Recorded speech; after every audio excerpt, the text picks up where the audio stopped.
Olá, pessoal. Boa tarde.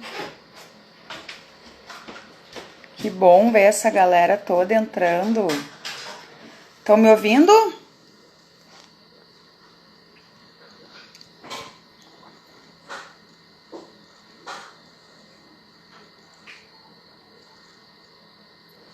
Estão conseguindo me ouvir, pessoal? Ai, que ótimo, então.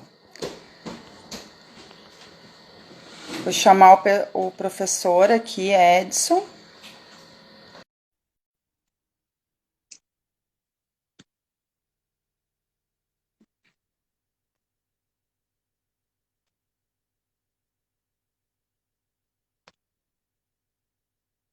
Vou botar o nome da nossa live aqui para quem entrar saber do que se trata. Putz, fiquei sem o tampo da cabeça. Deixa eu dar um arrumado. Tudo bem, professor? Tudo bem, e você? Como é que Tudo tá? ótimo. Eu estou Tem colocando o bastante nome da assunto nossa hoje. live aqui para o pessoal que entrar saber do que se trata, tá? Então, é sobre Perfeito. ECD 2020 e cuidados tributários pós-Covid. Isso mesmo. Duas etapas, né? A Duas primeira etapa etapas. de CD e depois algumas questões aí, preocupações tributárias para se decidir de preferência ainda hoje em relação a lucro real presumido, anual ou trimestral. Show. Isso. Deixa eu só fazer aqui o que eu quero. Pronto. Fixei o Ó, comentário ali. a Elisângela Kuhn, que já foi vice-presidente, eu acho, do CRC Paraná, também está nos acompanhando. Legal. Pessoal, conta pra gente aqui de onde vocês são. Escreve para nós de qual cidade vocês são, se são alunos meus, alunos do professor Edson. A gente quer saber. Em Sigrid, Oi? você vai conduzindo, né, que nem a gente conversou. A gente só não pode esquecer, né, de deixar também o espaço livre para o pessoal fazer algumas perguntas, né? Isso. Pelo menos, eu tenho esse bom hábito de tentar sanar algumas dúvidas. Claro que se for uma avalanche de perguntas, eu vou acabar separando algumas, né? E aí depois a gente vê como é que pode fazer, né, em outro Tá. momento, em outra situação. Combinado. Combinado. Pessoal, Qualquer coisa, assim, ó, para a gente começar, eu queria que vocês apertassem no aviãozinho aqui, compartilhassem essa live para aquele colega do tributário de vocês, aquele colega de faculdade, aquele colega que trabalha no departamento fiscal, porque hoje vai ter bastante coisa boa e a gente quer ampliar esse conhecimento para aumentar a nossa comunidade, ok? bacana. Certo? Bom, nós hoje, tá, organizamos a live de duas formas. Vamos falar primeiro sobre ECD 2020, que vence aí, né, final de maio, a Receita Federal não se pronunciou sobre adiar, e depois nós vamos falar sobre os cuidados tributários que vocês devem ter, tendo em vista as consequências que a Covid-19 trouxe. Tá, pessoal? Foi uma ideia que a gente teve de ontem para hoje, para agregar mais conhecimento ainda para vocês, tá? E não deixar ninguém tomar a decisão errada para amanhã, né, professor Edson? Isso mesmo, Tá perfeito. bom, então? E falamos sobre o bônus agora ou depois? Bônus? Fala agora, por enquanto está com 37 pessoas, depois fala de novo quando aumentar, né? Quero Certo. ver esse número aumentar aí. Tá, então eu vou falar qual é o bônus, tá? Pessoal, quem tirar print da nossa live, compartilhar nos seus stories, nos marcando, eu ou o professor Edson, nós vamos disponibilizar uma planilha de planejamento tributário toda automatizada que vai ajudar vocês a tomar decisão sobre o regime tributário dos clientes de vocês, né, professor? Pode explicar um pouquinho melhor a tua planilha? Isso mesmo, essa planilha foi elaborada por mim, ela já está numa segunda versão, inclusive eu já adotei aí para quem já foi meu aluno de curso de planejamento tributário, ainda agora em 2019. E, assim, é uma planilha totalmente que atende bem o setor de serviços e também o comércio, ela só não está focada para a indústria, mas ela trabalha muito bem todos os tributos, pessoal, e ela compara os três regimes, o simples, o presumido e o real. Quem já conhece a planilha, até por favor, quem estiver aqui, já conhecer essa planilha, esse trabalho, e quiser até postar um comentário, eu tenho certeza que quem conhece gostou enfim, tem usado lá no seu dia a dia, no seu escritório contábil. Tá, legal. Então, pessoal, não esqueçam de compartilhar nos stories um print nosso e nos marcar, tá? Que daí a gente entra em contato para disponibilizar essa planilha. Tá ok? Então, assim, pessoal, como é que nós organizamos essa live? Primeiro, nós vamos introduzir o que é a ECD, né? O que ela engloba, as multas a qual o contribuinte pode estar sujeito no caso de atraso, no caso de erro. Depois nós vamos falar sobre as principais alterações de 2019 para 2020. E, por fim, nós vamos falar dos principais cruzamentos que a Receita Federal faz utilizando a ECD, tá? Que eu já vi cliente meu tendo que se explicar para a Receita Federal e também o professor Edson nos clientes dele. Certo, pessoal? Então, podemos começar, professor Edson. Quer introduzir sobre o que é a ECD, sobre quais livros ela engloba? Posso. Vou fazer uma abordagem até bem breve, né? Porque acredito que muitos que estão aqui acompanhando já têm até um razoável conhecimento, mas é sempre importante reciclar. A ECD, Escrituração Contábil Digital, ou SPED Contábil, eu sempre gosto de iniciar contando que ela é um projeto SPED alienígena, isso mesmo. Por quê? Porque ela não se enquadra na mesma família das escriturações fiscais. As escriturações fiscais, ela tem um claro objetivo, né? Que é detalhar a apuração do imposto e, de certa forma, apresentar o saldo final devedor ou credor. E a escrituração contábil, ela não tem diretamente essa premissa. Indiretamente, sim. E eu tenho acompanhado aí muitos casos até de decisões do CARF em que eles têm fundamentado, muitas vezes com base na ECD, na escrituração contábil, que fique claro, tá? Então, embora imediatamente ela não tenha função de apurar o imposto, ela serve, claro, como base, né, para essa informação que vai lá nas escriturações fiscais. Ela é o livro diário da empresa, toda entidade empresária sabe que está obrigada a possuir livro diário, é uma obrigação legal, está no Código Civil. E também, no caso hoje, a interpretação a partir da redação atual da IN 1774 é de que quem é que fica de fora da obrigação e, portanto, a preocupação depois na sequência com as multas. Fica de fora, basicamente, hoje, as imunes isentas, que oferirem receitas abaixo de 4.800.000 reais no ano, e as empresas do Simples que não possuam aporte de investidor anjo. No resto, meu povo, real, presumido, imune isenta acima de 4.800.000, tudo obrigado a exceder, compreendido? Não vou nem me prolongar aqui quanto ao presumido, porque desde que houve a publicação da nova IN, o entendimento é que toda empresa de lucro presumido, tenha distribuído lucros ou não, não importa, deve sim apresentar a ECD. Ótimo. E quais as multas, uma breve professor? apresentação, né? Isso. Professor, e as multas? Vamos falar um pouquinho para o pessoal? Isso. Na IN 1774, né, assim como outras INs dos SPEDs, elas apontam normalmente para uma de duas legislações que tratam sobre multas. No caso da ECD, ela migra lá para o artigo 12 da Lei 8.218 de 91.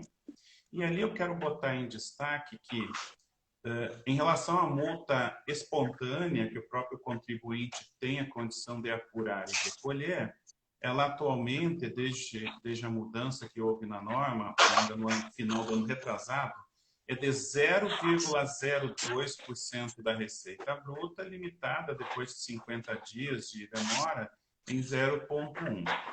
Pessoal, vocês precisam entender que um percentual parece inocente, mas eu tive 2 casos de clientes que eu atendo de consultoria, que um deles, que era uma faculdade, a multa estava passando de R$ 1.100 por dia de atraso. Então, vai depender muito do montante de receita.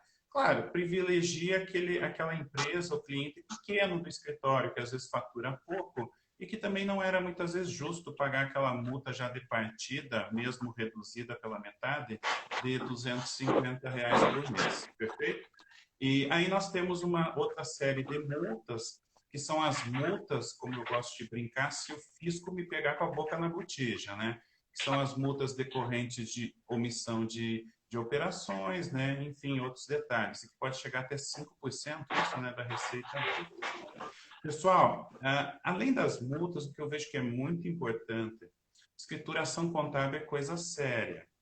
Eu sei que vai parecer uma puxada de orelha o que eu vou dizer, mas nas minhas andanças em cursos presenciais, principalmente roteiros que eu fazia até 2017, eu via os escritórios assim, a pessoa do RH vai ajudar para fazer ECD, o estagiário vai ajudar a fazer ECD. Por favor, pessoal.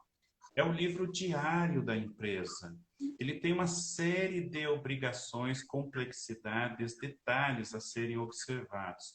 Não é coisa para ficar na mão do amador. Ou, pelo menos, se for um profissional menos experiente, que tenha a bem-vinda e sadio acompanhamento de um profissional mais experiente. Não sei se a professora concorda comigo. Sim, sim, sim. Porque depois aparece assim, poxa, o ano passado foi feito assim, foi feito assado, tem que arrumar. Que fique claro, nem a norma contábil, nem a norma tributária permite remendo de ECT. O que seria remendo? Fazer novos lançamentos, excluir ou alterar. Em regra, o remendo só pode ser feito mediante retificação de erro do exercício anterior e diretamente na conta lá do patrimônio líquido do exercício social em que foi descoberto o problema. Certo, professor? Você trabalha com essa parte também, não, né? perfeito. Como tu falou, né, professor? É o diário. Então, pessoal, o débito e o crédito, a Receita Federal bate ali automático qual foi o lançamento contábil e olha o histórico. Por ali ela faz fiscalizações automáticas. Então, assim, deixa a empresa nua. A ECD deixa a empresa nua. Então, pessoal, é bem importante essa questão de cuidados, né, que o professor Edson comentou agora, tá? Então, tomem bastante atenção nessa parte do preenchimento.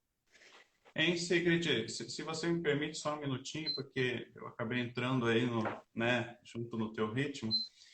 Para quem não me conhece, até porque a live está ocorrendo através da tua página do Insta, né?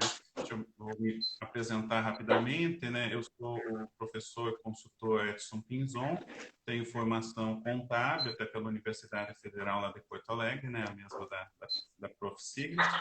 Tenho um MBA em gestão tributária pelo INPG e agora, recentemente, inclusive, já estou em vias de certificação relacionada às normas internacionais de contabilidade. Sim, só tá faltando eu fazer uma provinha aí, mas é uma provinha tranquila, e eu vou ter mais esse certificado no meu currículo, né?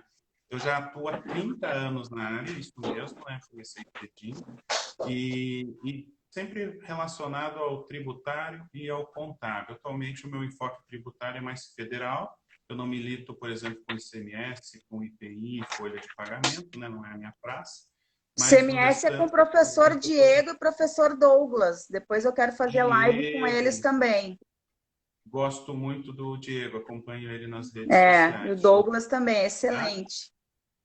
Legal? Então é isso, por enquanto é isso. Depois eu vou fazer um merchan também do meu curso da ECD, não posso esquecer, né? Tá. Mas vamos adiante. Pessoal, não esqueçam do print sobre a nossa live, nos marcando nos stories de vocês para ganhar aquele bônus da planilha de planejamento tributário do professor. Legal. Assim, só um detalhinho, vamos incentivar o pessoal também a fazer alguma perguntinha já. O pessoal tá meio mudinho aí, tá meio quietinho. Daqui a pouco eu acho que eles tomam coragem, né? Não, a gente vai entrar nos detalhes da ECD e aí eles vão lembrar das dúvidas, né? Pessoal, fiquem à vontade para já nos enviarem, ok? Professor, vamos falar para o pessoal sobre as alterações, então, de 2019 para 2020? Show, show. Então, pessoal, eu queria separar aqui, de forma significativa, 3 conjuntos de alterações. A primeira delas, que inclusive eu já postei ontem lá no meu canal do YouTube, só para acrescentar, eu gravei 5 vídeos sobre as alterações da ECD e também alguma coisa, são 3 vídeos da ECD e 2 da ECF. Um lá no meu canal do YouTube, é bem facinho de achar, youtube.com/Edson Pinzon, aí não tem o Remi, tá? Edson, meu nome tem o I, só para não esquecer. Então acompanha, porque amanhã já sai a estreia de um novo vídeo, a cada 2 dias eu vou estar publicando um novo vídeo lá. O vídeo está bem bacana, tem de 6 a 7 minutos, está bastante explicativo. Então, continuando aqui. Então, 3 grandes conjuntos de alterações dentro da ECD para o layout 8, versão 7, que é que está vigente para este ano, né? A primeira delas são 3 novos campos acrescentados na primeira linha, o registro da tua ECD, que são os atuais campos 21, 22 e 23. Pessoal, vão anotando, hein? Essas informações são super importantes. Tomem nota. Vamos lá. Então, pessoal, como eu estava dizendo, né? O campo 21, ele trata se a indicação, se a escrituração apresentada nessa ECD, se ela será centralizada, que era a única opção que havia até o ano passado, ou a novidade da vez, se será descentralizada. O que quer dizer descentralizada? Se abriu a possibilidade de eu ter, no caso de unidades autônomas, isso eu já vi acontecer principalmente sem fins lucrativos, muitas vezes tem um CNPJ no final 01 lá que tem autonomia financeira. Então, ele tem a contabilidade só dele. E aí tem o 0002 que também tem autonomia financeira. Então, muitas vezes até cada um usa um sistema diferente, etc. Cada um é como se fosse 2 empresas, mas no mesmo CNPJ raiz. Vantagem e desvantagem. Bom, uma vantagem é que abriu uma possibilidade que até então não existia. Desvantagem, eu quero deixar bem claro. A ECF não está preparada para ECD descentralizada. Portanto, qual é a dica de ouro que eu estou te passando? Se você que entrega a ECD ou for entregar a ECD estiver obrigado também a entregar a ECF, e a grandíssima maioria está, né, prof? Uhum. Então, nada de se aventurar esse ano com a escrituração descentralizada. Mantenha o padrão que você adotou até o ano passado, que é a escrituração centralizada. E fique claro, pessoal, isso não é uma coisa para sempre. É só até o momento em que a Receita Federal ajustar o PVA da ICF. Pode ser que ajuste até ao longo agora do próprio ano, em alguma dessas versões que vem saindo, né? Mas hoje eu te garanto que ele não está adequado para recuperar uma ECD descentralizada. Pegou a dica? Campo 22. No campo 22, ele faz uma pergunta. Eu até diria que isso pode vir a ser melhorado no futuro pela Receita Federal. Ele pergunta, e aí, houve mudança ou não de plano de contas? O indicador é 0 ou 1. Se você informar que sim, que houve mudança, e quais são os principais motivos de mudança? No meu curso lá da ECD, eu enumero até 5 motivos, mas eu vou te tratar os 2 mais comuns. Um deles é troca de sistema, ou ERP, porque muitas vezes o padrão que você tinha de conta contábil no sistema anterior não se repete no sistema novo. E o outro é quando troca de profissional escritório contábil, porque é certeza que o escritório novo não vai adotar o mesmo padrão de plano de contas do antecessor. Então, quando isso ocorrer e você assumir um novo plano de contas, naquele arquivo texto, você precisa marcar o indicador que houve mudança de plano, e aí o PGL vai exigir um registro a mais, que é o registro I-157, que é a transferência de saldo do plano de contas anterior. Combinado? Então, não esquece, registro I-157 é a chave de tudo e tem link com o campo 22 da primeira linha. O campo 23, e que ficou bem bacana, do meu ponto de vista, ele tirou uma informação que se repetia no registro I-051, que é o mapeamento do plano referencial. Então, agora, eu digo que aquele arquivo daquela entidade vai usar o plano referencial, por exemplo, 1, que é lucro real, 2, que é presumido, ou 5, que é imunes ou isentas. E aí, pergunta que me fizeram ontem, até pelo WhatsApp, pessoal. Professor, eu estou com um caso que eu estou entregando uma do Simples. Estou entregando porque quero. Tem muito profissional entregando ECD do Simples. A entrega da ECD do Simples é facultativa e, detalhe, não tem multa, tá? Pode entregar a hora que quiser, isso é o legal. Então, faz a correria agora de quem é obrigado, e se você é aquele escritório que gosta de entregar também do Simples, deixa para depois da data limite, porque senão você vai tomar multa. Combinado? Então, quando foi do Simples, a pergunta que me fizeram ontem, qual o código que eu coloco? Nenhum. Aí o código, a indicação do manual é que quando for facultativo, o campo é para ficar vazio, em branco. Entendido? Entendi. Então, se for o lucro real, campo 23 é 1, presumido 2, imunes e isenta 5, e se for simples, é nada, é branquinho da Silva. Então, essa é a primeira dos 3 conjuntos, né? Vou procurar ser um pouquinho mais ágil. E ninguém fazendo pergunta, prof. Né? O pessoal está entendendo tudo. Ou comprou o meu curso. Depois conta aí quem comprou o meu curso, quem gostou, já tive um feedback aí. Meu curso que está lá na plataforma do Hotmart, ECD 2020, SPED Contábil. Tem 3 horas de 15 de duração. Não é um curso maçante. Eu sei de profissionais que têm liberado cursos aí de 6 a 8 horas. Jesus, Maria José, não aguento ficar de 6 a 8 horas assistindo um curso na frente do Note ou do celular. Enfim. Vamos lá. Então, o segundo grande conjunto, aí ele tem relação com um novo bloco da ECD, que é o bloco C, que pede a recuperação da ECD anterior. Pessoal, se o teu sistema não tiver feito nenhum tipo de arte, né, entre aspas, e você não teve troca de sistema ou troca de contador, essa questão aí da recuperação do bloco C tende a ser bastante tranquila. Eu mesmo já fiz algumas e não houve grandes dificuldades. O problema é quando tem mexida no teu sistema, né? Trocou o sistema na virada de ano, por exemplo, ou mesmo no meio do ano, ou trocou o plano de contas. Aí tem que tomar cuidado com aquele registro I-157, porque senão vai dar erro, não vai conseguir validar. Aí o pessoal me pergunta, professor, quando eu valido a ECD, ele me aparece como a advertência.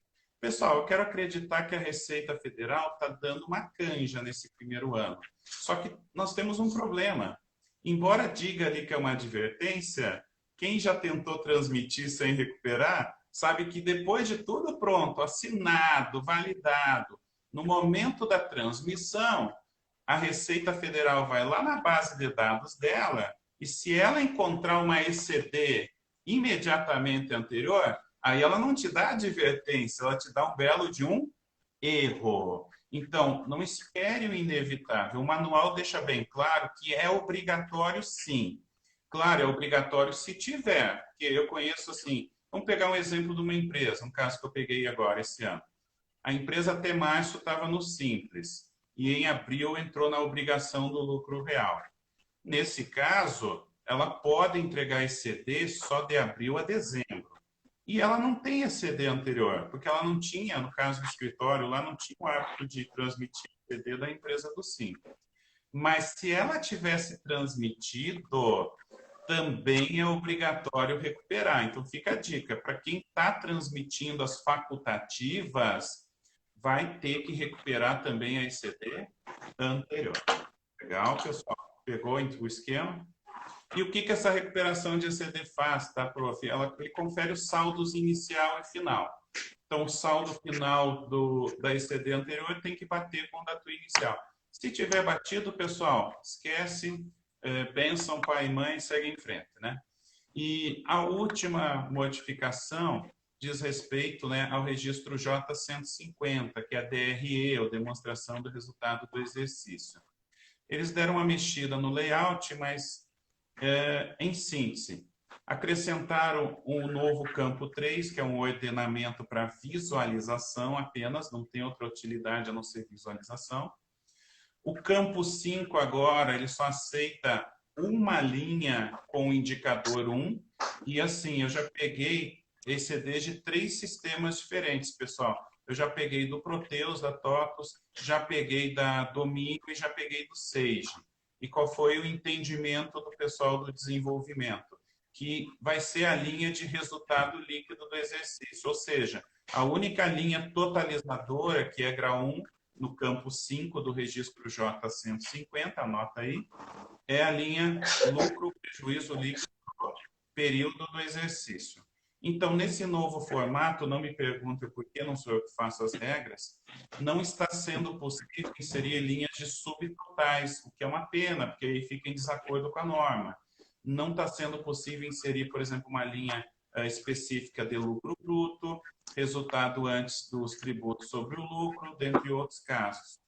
Mas não tem problema, pessoal. O importante aqui é você validar de acordo com as regras do manual e transmitir adequadamente a tua ECD. Ufa, demorei, né? Desculpa Professor, aí, demorado.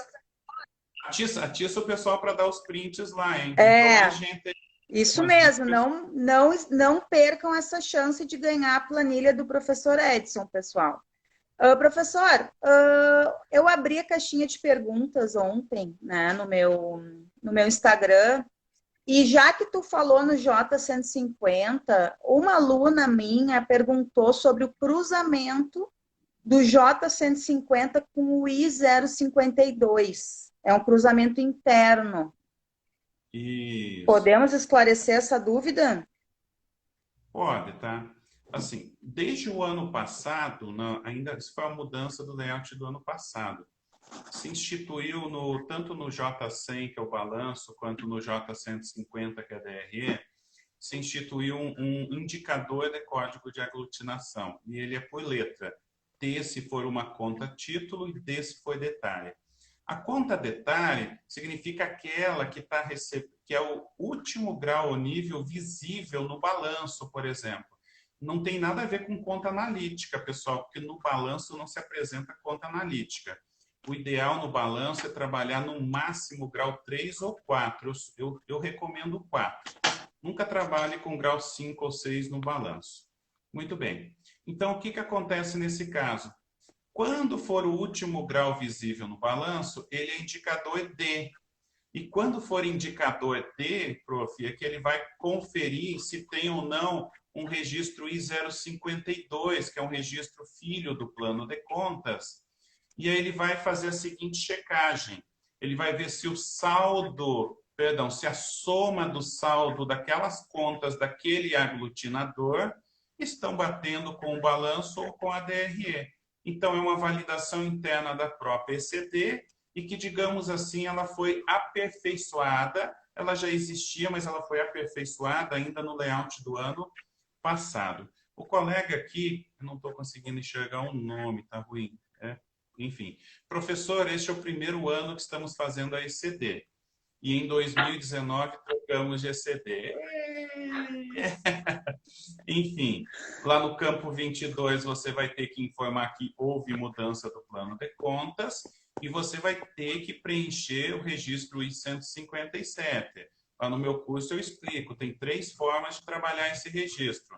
Seja através do teu sistema, tem alguns sistemas que têm opções que funcionam muito bem. Não estou aqui para fazer merchan, mas um sistema que eu sei que funciona bem é o SCI. O SCI ele tem uma opção bacana para fazer essa migração de saldos.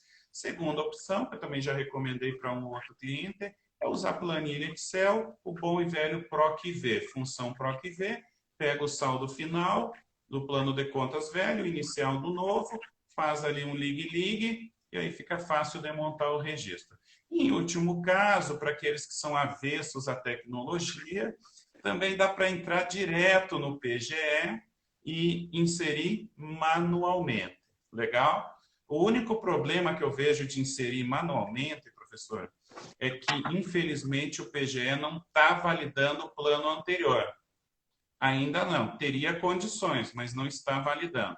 Então, se por acaso o código da conta, exemplo, termina por 60 e eu sem querer digitei um zero a mais, 600, eu só vou descobrir o erro depois lá na frente, no final da validação. Legal? Então, fica a dica. Eu evitaria, se eu fosse você, fazer direto no PGE. Deixaria a opção PGE como a última das últimas. Tá. Tem uma outra dúvida que o pessoal, mais de um aluno perguntou sobre troca de contador. Sim. No ano calendário, né? Então, vamos pôr, em março, até março era de um contador, de abril em diante ficou com essa pessoa que fez a pergunta. Perfeito. O que ocorre? Se você tinha o hábito, a maioria das empresas tem, até pela questão do tamanho do arquivo. São algumas apenas que têm que desmembrar e transmitir vários arquivos de ECD. Lembrando, ECF é uma por ano, galera. Agora, a ECD não. A ECD eu posso fazer até 12 arquivos, porque o período mínimo de uma ECD tem que ser de 1 mês. Então, ECD eu posso ter até 12, se eu quiser. A ECF é que é apenas uma. Então, nesse caso aí que você está me colocando, vai ter que ter 2 ECDs. Uma de janeiro a março, do contador velho, e outra de abril a dezembro, do contador novo. O contador novo vai ter que informar o registro I-157, vai ter que botar lá no campo 22 que houve troca de plano de contas e vai ter que alimentar o registro I-157, que é até uma forma da Receita Federal dar continuidade na contabilidade. Você concorda comigo? Sim. Pense assim, sim. Terminou em março e a conta caixa era código reduzido 20, exemplo, bateu numa parede de tijolo e depois começou com o código 209. Não tem sentido. Como é que a Receita Federal vai acompanhar? E um outro detalhe, quem já sofreu com isso na pele, sabe que vai dar pau na ICF. Por quê? Porque a ICF só trabalha com o plano de contas mais recente. Ela despreza o plano velho. E se você não fizer o DEPARA, que é o I-157, você vai ter uma explosão de erros lá na ICF. É erro que não acaba mais. Tranquilo? Então, ele vai ter que haver 2 arquivos. No primeiro, assina o contador antigo. No novo, assina o contador novo. E um detalhe que muita gente tem pecado, tem errado. Não é para zerar o resultado na troca de contador. Não existe no Código Civil, na lei das SAs, nas normas contábeis, que quando se troca de contador, se levanta um balanço especial. Você já viu isso, prof? Não tem. Então, a pessoa que transmitir lá janeiro a março tem que transmitir com as contas de resultado abertas, com saldos, para que o próximo implante também o saldo dessas contas. Fechou? Fechou. Então, nada de ficar zerando. Não precisa de bloco J no primeiro arquivo. Isso mesmo. O bloco J, pessoal, que as demonstrações, só é obrigatório no arquivo que contiver a data do encerramento. E como a grande maioria das empresas trabalha em encerramento 31/12, quem é que vai ter o bloco J? O arquivo 1 ou 2? O arquivo do contador número 2. Belezinha? Ótimo. Pessoal, vamos falar sobre cruzamentos agora? Professor Edson, dê uma olhada nas perguntas aqui, porque talvez tenha mais, tá? Enquanto eu comento sobre os cruzamentos. Que eu tinha dado. Betão, eu aqui não vi que parou aqui. Então, deixa eu ver. Minha amiga Chay, lá de Joinville, minha fã. Olá, a obrigação de entrega do lucro presumido continua aquela regra de distribuição de lucros? Então, recomendo que não, tá? Porque são 2 regras agora. Ou pela distribuição de lucros acima da presunção, ou se houver livro caixa escriturado. E a grande maioria dos profissionais não faz escrituração de livro caixa naqueles termos da norma fiscal. E outra, isso é um complicador, porque te obrigaria a alimentar o registro Q100 da ICF. Portanto, fuja doido. Manda exceder das presumidos, todas. Vamos ver aqui. Opa, peraí que eu cliquei em alguma coisa. Prazo da Mandar ECD. aqui. Como se faz para troca de contador? Acabei de responder, né? Pessoal, nós não temos nenhuma informação sobre extensão de prazo, tá? Inicialmente é 31/5, mas se tiver, nós vamos divulgar nas nossas redes, né, professor? Com certeza. Oficialmente não tem nada, pessoal. Já tive acesso a uma informação extraoficial que fala-se em prorrogar por 30 a 60 dias, mas não tem nada oficial. Não vamos arriscar. Vamos agilizar pelo menos aquelas que vai te gerar uma multa gigantesca, né, prof? Liberas da multa grande e se tiver que atrasar, que seja aquelas da multa bem pequenininha. Exatamente. Se não fizer o fechamento do trimestre nas empresas do presumido, vai dar erro, é só advertência. Pergunta aqui da Pri. Então, o que eu recomendo? Isso também, juro por Deus, pessoal, não é objetivo, mas está bem explicadinho lá no meu curso da ECD 2020. Eu recomendo que você faça apenas um lançamento contábil de conta transitória de apuração contra a conta do PL de apuração do resultado no final do trimestre 1, 2 e 3 e reverta na data de 1º de outubro. Simples. Não é para fazer zeramento de resultado nos trimestres, das receitas e despesas, não faça, está em desacordo com a norma contábil, faça apenas um lançamento contábil manual, anulando o resultado e colocando para o patrimônio líquido. Funciona super bem, show? E aí, se quiser mais detalhes, está lá no meu curso gravado. Meu amigo Rubens aqui está me dando boa tarde, ele é de Curitiba. Continuemos então, prof. Eu não estou conseguindo nem ver a hora, que hora é? Caramba, já extrapolamos o horário, mas vamos falar sobre não. cruzamentos. Pessoal, se a live cair... E atiça o pessoal para botar aí no print. Isso. Só faltam 68? Eu esperava mais de 100 pessoas. Vamos lá. Tem gente que está perdendo essa live aqui. Tem gente que não está dentro. Pode perder. Então, pessoal, agora vamos para a última parte da nossa live sobre ECD.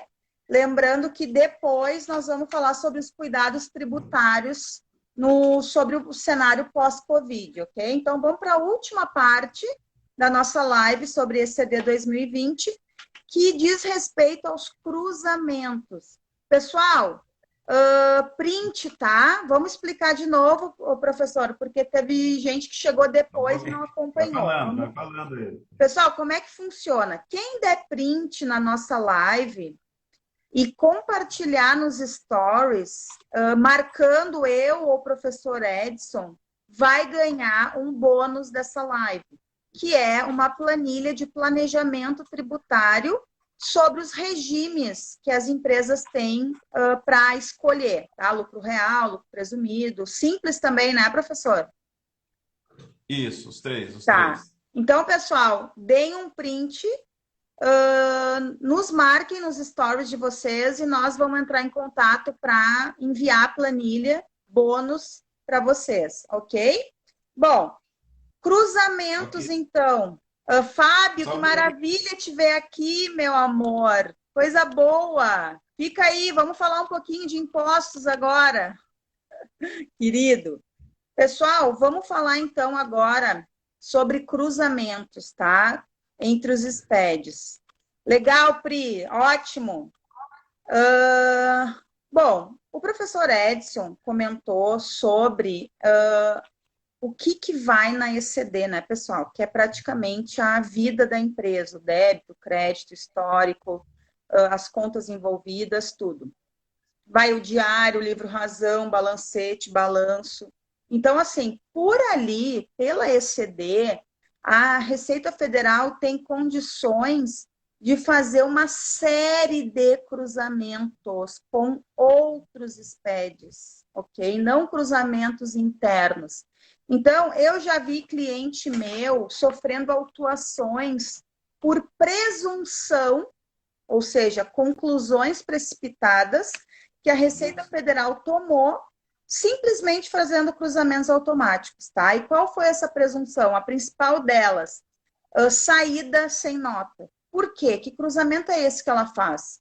Cruzamento dos estoques. Então, não esqueçam, pessoal, os estoques têm relação com saldo inicial e final na ECD, certo?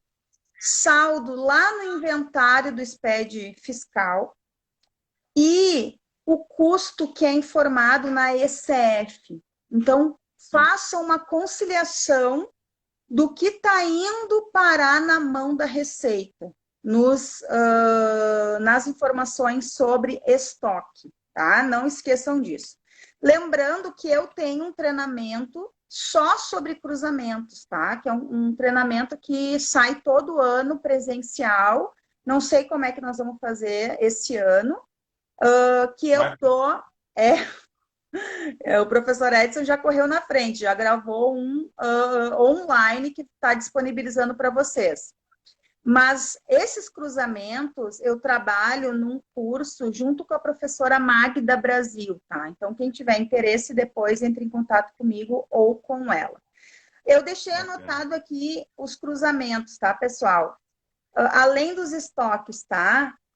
Cuidem o que vai parar na DCTF, junto com o que está na ECD. Cuidem, tá? Saldos que estão na ECD junto com os que estão na DCTF.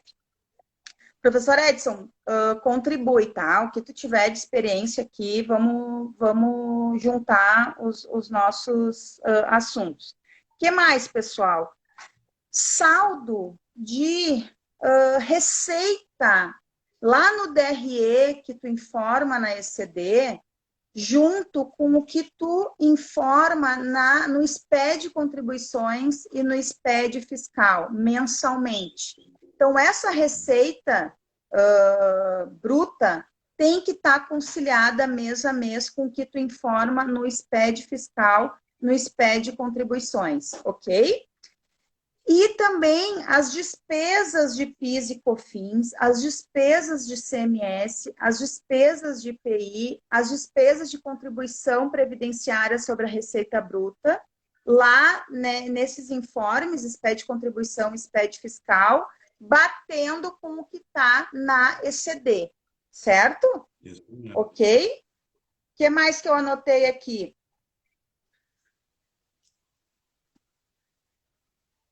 Você tinha comentado dos créditos de imobilizado, que daí acho que envolve mais a questão dos outros SPEDs também. Sim, lá, né? Bem lembrado.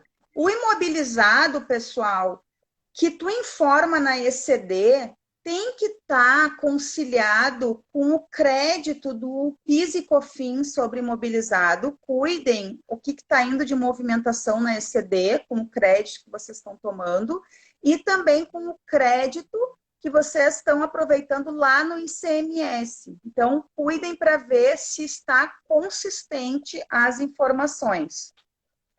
O que mais? Folha de pagamento, despesa de salários, encargos que estão na ECD, junto com o que está indo lá no E-Social. Né? O que mais? Tributos a recolher, isso aqui já comentei, né? DCTF, ECD, SPED fiscal, SPED de contribuições. As retenções, professor. As retenções. Junto com o REINF, cuidem o que está indo no REINF e cuidem o que está indo na DIRF. Por enquanto, não está não está cancelada, né, a transmissão da DIRF, embora já tenhamos a REINF, mas também são cruzamentos que a Receita faz automático. Fornecedores e clientes junto com a ECD, tá? Estava até conversando com o professor Edson sobre isso. Na ECD, tu informa o quê? Os lançamentos contábeis de fornecedores e de clientes, certo? O que vai no SPED contribuições e no SPED fiscal? Também com base nisso para apuração dos impostos. Então, cuidem sobre a quantidade de notas que estão na ECD junto com o que estão no SPED fiscal e no SPED contribuições. Professor, tu comentou comigo sobre as prefeituras, né? que estão Isso, muito bem ligadas agora com relação às notas. eu comentei que eu tenho tido acesso a informações, no caso, um município aqui do Paraná, que foi Francisco Beltrão, e alguns casos de Santa Catarina que me relataram de que as prefeituras estão fazendo o cruzamento das notas fiscais de serviços eletrônicas com as informações declaradas pelo contribuinte, seja na ICF ou no caso do Simples, a nível de PGDAS ou DEFIS, né? Eu só queria aproveitar o teu gancho e fazer duas colocações.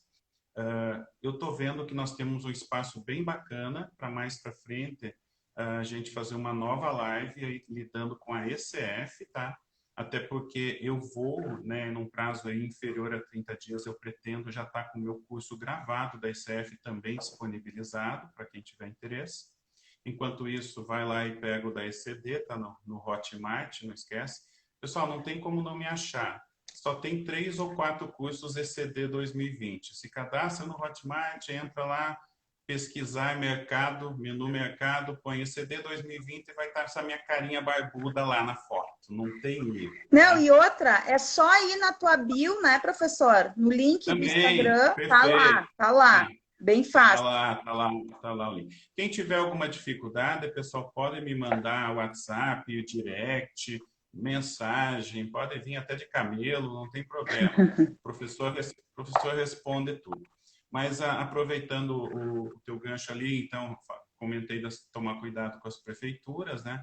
E eu vejo que tem um espaço bem bacana depois para a gente comentar sobre mais cruzamentos quando a gente tiver a nossa live da ECF, tá? Como o horário já está um pouco mais até prolongado, o que você acha da gente dar o nosso start, então, na segunda temática? Vamos, né? vamos. Pessoal, assim, ó, então, a nossa live inicialmente era para ser só ECD 2020, tá? Em função do tempo, em função do foco.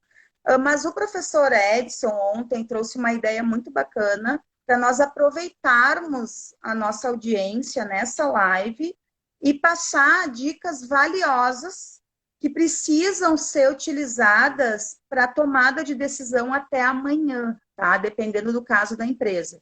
Então, eu achei excelente a ideia dele. A gente vai aproveitar que temos 80 pessoas, né, nos assistindo, e essas 80 pessoas vão ter... Chega a 100, chega a 100, chega a 100, quero 100, quero 100. E essas 80 pessoas vão receber agora alguns subsídios para que até amanhã não tomem decisões equivocadas, sem levar em consideração esse nosso contexto pós-Covid, né, professor?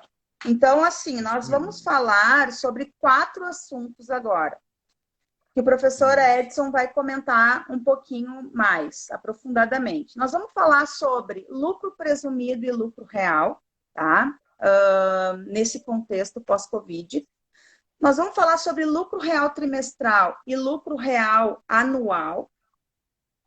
Depois nós vamos falar sobre depreciação para empresas que estão no lucro real, alguns procedimentos para ajudar vocês, né, na carga tributária dos clientes de vocês. E, por último, nós vamos falar sobre a dedutibilidade das perdas por inadimplência, tá? Também para ajudar vocês a atender melhor os clientes, certo? Podemos começar, professor? Podemos, só que eu não gosto de ficar devendo resposta. Só deixa eu ver aqui, que a tua amiga lá, Pribiondo, né? Ah, minha aluna querida de Caxias do Sul. Ela botou assim: sobre os diários de clientes, é obrigado a informar algo no caso de empresas que não têm aberto as contas de clientes se fornecedor, que trabalha com uma conta sintética? Não, o que define a questão da escrituração detalhada, a G ou resumida R, não é a conta, é o lançamento. Então, o que ocorre? Se você tiver uma conta única de cliente geral, mas estiver fazendo para cada baixa de título, de boleto, uma linha de lançamento, identificando o recebimento da nota fiscal número tal, parcela tal do cliente tal, isso já é escrituração detalhada, entendido? Não precisa ter aquele calhamaço, né, de contas no teu ativo por nome de cliente, não tem essa necessidade, tá? Agora, o que não pode, infelizmente eu vejo o pessoal fazer isso, aí está errado, fazer um lançamento único numa conta de clientes, recebimentos da cobrança bancária nessa data, 80 mil. E aí não diz o que é os 80 mil. A escrituração não está detalhada, ela está resumida. Se a Receita Federal pegar um caso desses, ela pode sim desclassificar a escrituração. E eu estava esquecendo, né, eu deveria ter comentado antes lá atrás, que esse é um dos maiores riscos em relação a ECD. A tua escrituração ser considerada desclassificada pelo fisco, e aí todo o recálculo vai ser feito pelo lucro arbitrado. Aí eu escuta essa, prof. Escutei até em tom jocoso uma vez num curso. Um camarada chegou e disse assim para mim: ah, professor, mas eu já fiz a simulação lá para mim, real e presumido, real e arbitrado está dando quase a mesma coisa. Ei, abra tua visão. Qual é a maior dor de barriga quando a empresa vai para o lucro arbitrado? É a distribuição de lucro para o sócio. Porque se a contabilidade foi declarada imprestável, ela não serve mais para dizer o teto do lucro isento. O teto do lucro isento passa a ser aquela miséria com base no cálculo do arbitramento. Concorda, professor? Ou seja, sim. Só para vocês terem ideia, numa empresa comercial, esse teto dá em torno de 1,7% do faturamento. E eu duvido que muito empresário viva com 1,7%. Tudo que ele retirou a mais, 35% de imposto de renda retido na fonte exclusivo. Entendido? Então, é uma facada, pessoal. Dói na alma. Então, não esquece, muito cuidado. E só para incrementar rapidamente, e a gente vai para o assunto novo, teve um caso real, não é besteira, no Rio de Janeiro, que eu tive acesso, uma empresa que a Receita Federal desclassificou a ECD. Olha só, prof, sabe por quê? Uso excessivo das seguintes terminações nos históricos contábeis: valor encontro de contas, valor transferência entre contas e valor reclassificação. Sabe aqueles históricos que vão do nada a lugar algum? Clássico. O auditor deu PT lá naquela escrituração. Então, vamos tomar cuidado aí, pessoal, com o que vocês colocam nos históricos. Histórico é coisa séria, né, Sigrid? O que você acha? Sim, com certeza, com certeza. E outra, a Receita Federal captura o débito e captura o crédito, então não adianta achar que pelo histórico ela não vai ficar atenta, né? Ela já consegue ver a trilha do lançamento. Professor, temos mais perguntas aqui sobre ECD, tá? A Geise está perguntando sobre DFC e DMPL, se é obrigatório. Também dou maiores detalhes, tem até um quadro bem bacana lá num dos slides do meu curso gravado, mas vou resumir. Primeiro, a DFC. A DFC só é opcional para microempresa e empresa de pequeno porte que adote a chamada ITG 1000, Interpretação Técnica Geral número 1000. Veja, não é só pelo fato de ser ME e EPP, porque eu conheço MEs ou EPPs que estão vinculadas a uma empresa de grande porte, você está entendendo? Então, muitas vezes ela vai ter que respeitar a regra da empresa de grande porte, aí vai ter que ter DFC. Tá? Quanto a DMPL, eu super recomendo sempre a DMPL, esquece a DLPA. Tá? E no caso da ME ou EPP, também a DMPL ou DLPA é opcional, mas é recomendável. Tá? Mas se tiver que fazer uma escolha entre DMPL e DLPA, sempre DMPL. Eu sou totalmente contrário à publicação da DLPA. Eu vi, professora, que tem mais algumas outras perguntas na sequência, mas infelizmente vamos ter que segurar a onda aqui, porque senão a gente também vai se delongar muito com o nosso resto do tema, nossa parte 2 da live. Tá. Eu peço desculpas, mas se for o caso, o pessoal pode me procurar de alguma outra forma, né, por meio de um outro acesso, e dentro do possível eu vou procurar retornar. Tá bom, então, pessoal. Então, vamos lá, então.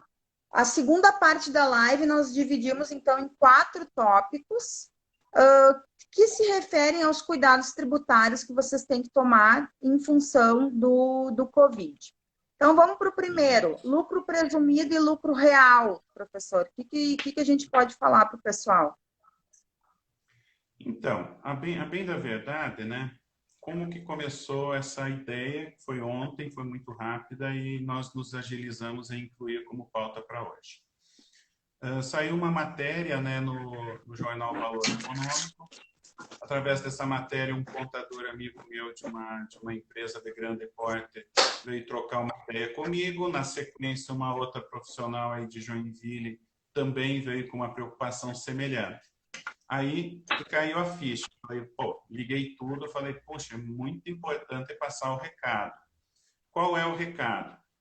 Amanhã, dia 30 de abril, vence o imposto de renda, seja a primeira cota ou o imposto de renda todo do primeiro trimestre, para quem é lucro presumido ou para quem é lucro real trimestral. Show? Show. Muito bem. Então, como que se faz a definição formal, oficial, do regime de tributação? É através do pagamento do primeiro pagamento do imposto de renda. Ô Edson, eu já paguei lá em 28 de fevereiro o lucro real estimativa, o mensal, do lucro real anual. Bom, você não tem o que fazer. Desculpe, aí essa parte da live, esse trecho agora, claro, a segunda parte sim, depreciação e perdas no recebimento de créditos vai te servir, mas nessa primeira parte agora, lamento, mas não é para você. Não vai te servir porque você já exerceu a opção. Aproveitando, pergunta que me fazem, né? Embora a estimativa não dá para compensar via perda de compra, né? Mas me fizeram uma pergunta bem interessante, acho que foi anteontem. Edson, eu posso... Caramba. Lembrei. O pagamento do imposto de renda por perda de compra é considerado opção o exercício da opção? É sim, pessoal, porque pelo Código Tributário Nacional, a compensação é uma forma de liquidação do tributo. Portanto, a compensação ou o pagamento, elas se tornam situações equivalentes. Se você fez o perda de compra e botou o código lá 2362, 2089, lascou, né? Foi para a fita, né, professora? Acabou, sem conversa, né? Enfim, então agora voltemos para quem ainda não pagou o imposto de renda. Professor, só avisar, daqui a pouco completa 1 hora nossa live e talvez o Instagram derrube, talvez não derrube. Então, se derrubar, voltem aqui, nós vamos retomar a live com todo mundo para concluir essa parte, tá? Dos cuidados tributários. Vamos lá, então. Não sabia que o Instagram era tão perverso assim. É 1 hora. Tá. Então, vamos dando continuidade aqui. Então, esse primeiro ponto. Amanhã vence o imposto de renda do trimestre. O que está acontecendo? Muitas empresas foram prejudicadas aí por conta da Covid. Aquela projeção inicial de resultados não se confirmará. Então, presumido versus real. Qual é a comparabilidade? Se você optou pelo presumido ao invés do real, é porque você deve ter uma margem de lucro constante que seja acima dos percentuais de presunção da lei. Correto, professor? Correto. Então, você está trabalhando com uma margem de lucro melhor, então quer pagar o teto da presunção, que para comércio é 8% para o IR e 12% para a CS. Só que as tuas vendas foram afetadas e muitas vezes a tua despesa fixa está lá, continua alta. E agora? Pois é, então faça uma avaliação emergencial, e para isso pode até usar a minha planilha, né? Faça uma avaliação emergencial, se não é melhor você mudar. Mas há 10 anos eu estou no presumido. Pessoal, tudo muda na vida e esse é o momento de você reavaliar. Então pode ser que seja melhor para você mudar do presumido para o lucro real. Agora, só não esquece 8.218 de 91, essa lei, o que ela diz, tá? Ela traz, acho que no artigo 18, se não me falha a memória, tanto números na cabeça, os pré-requisitos para um contribuinte optar por ser lucro real. Tem que ter a documentação em boa ordem, tem que respeitar